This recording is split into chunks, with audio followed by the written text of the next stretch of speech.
అండి. ఈరోజు మా అబ్బాయి కోసం డ్రమ్ స్టిక్ సూప్ చేసి కావాల్సిన వెజిటేబుల్స్ కట్ చేసి పెట్టుకొని స్టవ్ మీద కుక్కర్ పెట్టుకొని డ్రమ్ స్టిక్స్ యాడ్ చేసి తర్వాత carrot,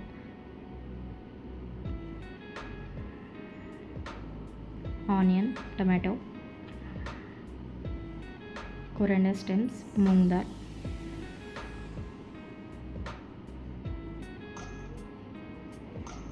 ginger garlic paste, turmeric powder, black pepper powder, salt as per taste. Mix it బాగా కలుపుకొని ఒక గ్లాస్ వాటర్ వేసుకొని కుక్కర్ మూత పెట్టి 2 విజిల్స్ వచ్చే వరకు ఉంచాలి. 2 విజిల్స్ వచ్చిన తర్వాత ప్రెజర్ అయిపోయిన తర్వాత స్మాషర్ తీసుకొని స్మాష్ చేసుకొని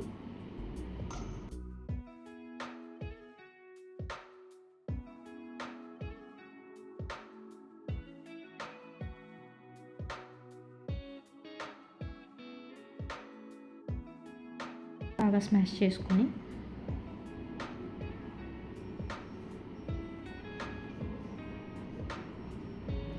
స్టెయినర్ పెట్టి స్టెయిన్ చేసుకుంటే ఎమ్మి మురుంగా soup, drumstick soup ready to drink. కొంచెం నెయ్యి యాడ్ చేసుకుంటే టేస్ట్ ఎన్హాన్స్. ఇది నా ఫస్ట్ వాయిస్ ఓవర్ వీడియో. ఆ వీడియో మీకు నచ్చితే సబ్స్క్రైబ్ చేసుకోండి, లైక్ చేయండి అండ్ గంట సింబల్ కూడా క్లిక్ చేయండి. Thank you.